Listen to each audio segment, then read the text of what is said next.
उत्तर प्रदेश में सपा कांग्रेस गठबंधन की हवा हुई टाइट। जिसने दिया अखिलेश का साथ अब वही करेंगे फाइट। चार चौकड़ी के चक्रव्यूह में फंसा अखिलेश का गठबंधन।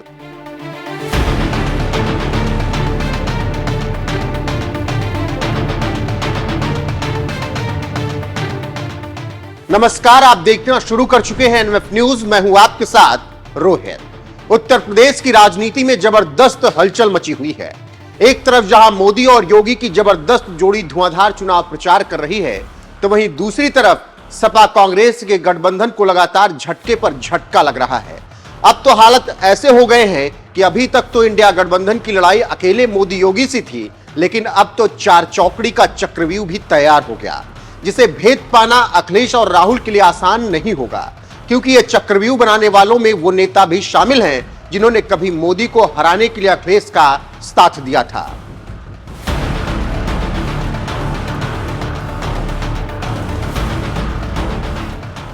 स्वामी प्रसाद मौर्य, कभी योगी सरकार में मंत्री रहे स्वामी प्रसाद मौर्य बीजेपी का साथ छोड़कर समाजवादी पार्टी में शामिल हो गए थे, ये सोचकर कि सपा में रहते हुए मोदी योगी जैसी ताकत से टक्कर लेंगे, लेकिन अखिलेश यादव ने उन्हें अपनी पार्टी से ऐसे निकाला जैसे मानो दूध से कोई मक्खी निकालता हो।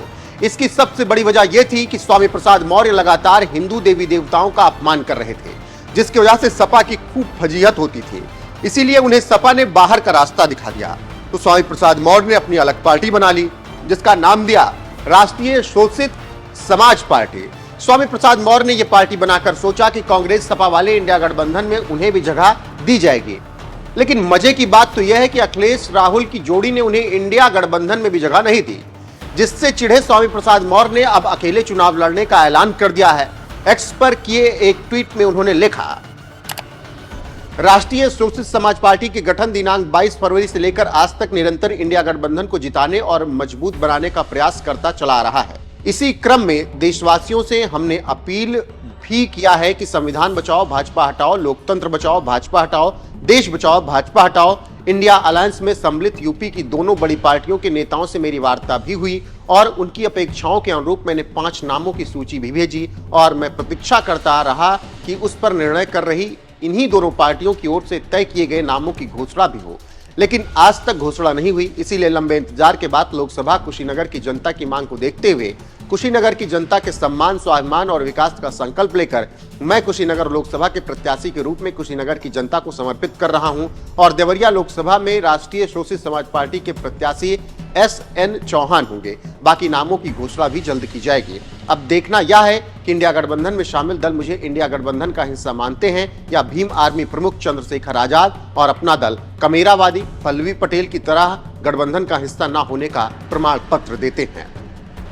स्वामी प्रसाद मौर्य का यह बयान बता रहा है कि वो प्रत्याशियों का ऐलान कर INDIA गठबंधन पर दबाव बनाने की कोशिश कर रहे हैं, जिससे उनकी पार्टी को भी गठबंधन में जगह मिल सके, लेकिन लगता नहीं है कि अखिलेश या राहुल उन्हें कोई भाव देने वाले हैं। और अगर ऐसा होता है तो इससे सबसे बड़ा नुकसान सपा कांग्रेस को ही होगा, क्योंकि स्वामी प्रसाद मौर्य के उम्मीदवार उतारने से वोटों का बंटवारा होगा और ये बात विरोधी भी जानते हैं कि जब भी वोटों का बंटवारा होता है फायदा बीजेपी को ही होता है।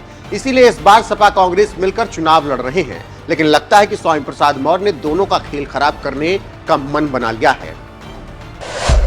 पीडीए को टक्कर देगा पीडीएम। अखिलेश यादव ने इस बार के चुनाव में पीडीए का फॉर्मूला दिया, यानी पिछड़ा, दलित और अल्पसंख्यक। इसी पीडीए के दम पर मोदी योगी को हराने चले हैं, लेकिन मोदी योगी से टक्कर लेने की बात तो छोड़ ही दीजिए, अखिलेश के पीडीए के खिलाफ पीडीएम भी मैदान में उतर गया है। पीडीएम मतलब पिछड़ा, दलित, मुस्लिम।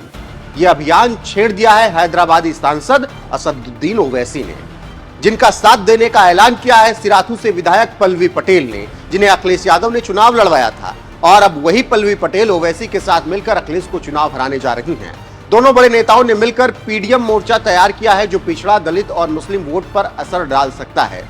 और अगर ऐसा होता है तो इस बार के चुनाव में अखिलेश राहुल के लिए सबसे बड़ी चुनौती जहां बीजेपी होगी, तो वहीं दूसरी तरफ इन छोटे दलों का गठबंधन भी वोट काटने में कोई कसर नहीं छोड़ेगा, जिससे वोटों का बंटवारा तय माना जा रहा है। यानी यूपी में राहुल अखिलेश के खिलाफ ओवैसी, पल्लवी पटेल, स्वामी प्रसाद मौर्य और मोदी योगी की चौकड़ी का चक्रव्यूह तैयार हो गया है, जिससे निपटना INDIA गठबंधन के लिए आसान काम नहीं होगा।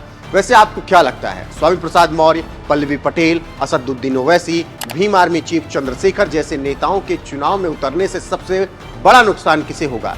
बीजेपी को या फिर INDIA गठबंधन को? अपनी राय कमेंट करके हमें जरूर बताइएगा और NMF न्यूज पर लगातार बने रहिएगा।